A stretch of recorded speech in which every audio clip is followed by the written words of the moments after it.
That last 800 looked pretty crazy. How was it for you? That was so frantic. I mean, I think the whole race was kind of like that, to be honest. I tried being at the back a little bit early on and trying to stay out of trouble, but it was weird. I mean, it was a 27:30 type race tempo, and everybody in that field had a PB faster than that, so nobody was really getting dropped. So he just created this. It was just a washing machine. So. I thought I stayed out of trouble. I stayed on my feet. There's a lot of times where I could have really went down, to be honest. It was all over the place. So stayed on my feet, and then the last 3 laps is really what I was keying off of, and I tried making moves, to get a little bit closer, and every single time I just kept pushed back, and people making crazy moves, and with a lap to go, I think we were lapping a few guys, and those guys kind of didn't. Yeah, so me and Grant kind of did this crazy little maneuver around them and split in between them, and fortunately, we didn't really lose any sort of contact, which was good.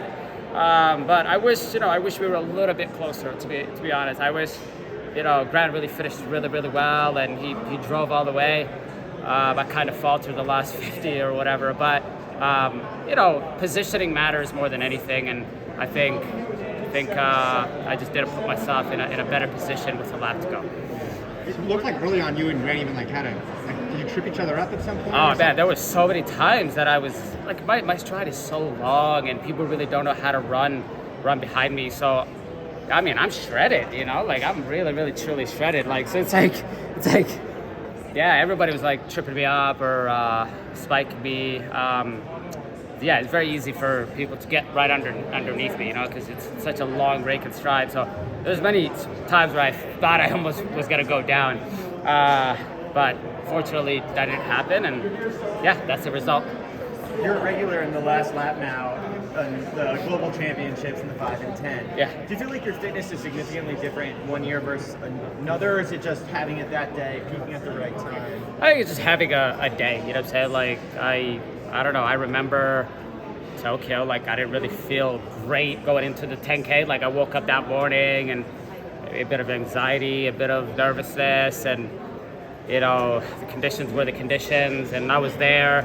And then I woke up the morning of the 5,000 meters, and I was like, you're going to medal. I just felt, you wake up and you're just like, this is the day, There's certain things, and year to year, really, I think I've never really been injured.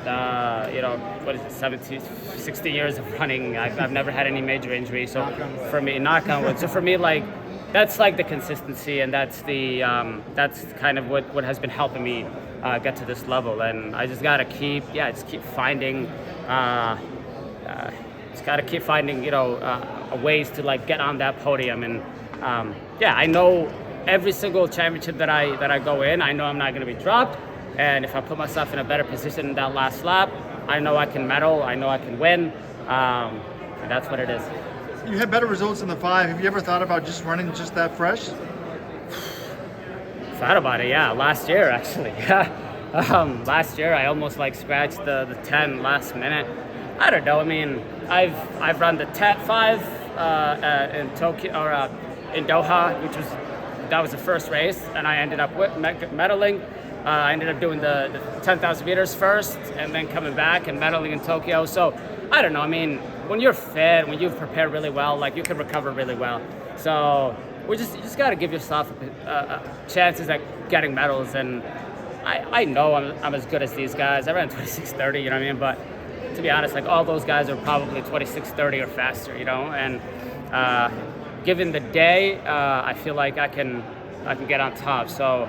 And the 10,000 meters is my baby, you know what I'm saying? I ran the 10,000 meter for the first time at the World Junior Championships in 2008 when I was 17 years old. So when I finished top 10 there. And then 2012, I did the 10,000 meters at the Olympics. And, at 21 years old, that's the first event that I made my Olympic team at. And then a year later in 2013, I was top 10, So it's not like I'm better at one. It's just that I think you get to run the 5,000 meters so often, so you get the learning curve and the jitters and how you run it gets refined a little bit, and the 10 is very difficult to do that. Even this year we did one 10K, and it's a time trial. You know what I'm saying? You're single file. You're staying composed, and a championship is a lot different. It's it's up and down. It's so. I don't know. Like I said, I feel like I can be as good at for both of them. I just gotta figure out how to get on that podium in the 10. Seems like the 5 might be a little bit more difficult this year because in the past the Ethiopians weren't doubling. So when you saw they were allowed to double this year, what'd you think? Oh shit! I love it. I mean, we want the best competition. You know what I'm saying? And if I get on top, if I get on the podium, I know I can bring that resume. You know what I'm saying? On people and say, hey, listen, like I beat these guys. So for me, like I don't duck anybody. I love the competition. I feel like I'm as good as any of those guys.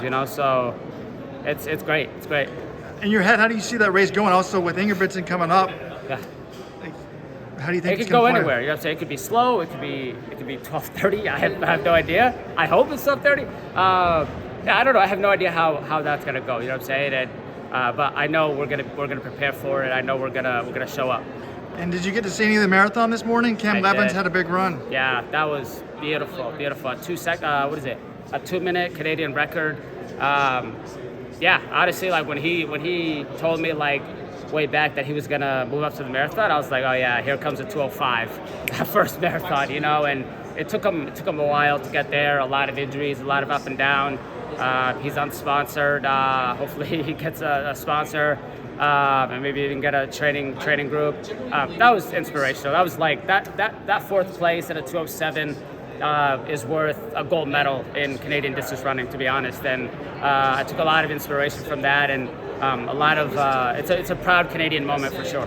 And what's next for you this summer? I think I'll do some Diamond League races. Yeah. After come back for the 5, and then Monaco, I think Brussels, and we'll see. Yeah. Thank you. Thanks, Mo.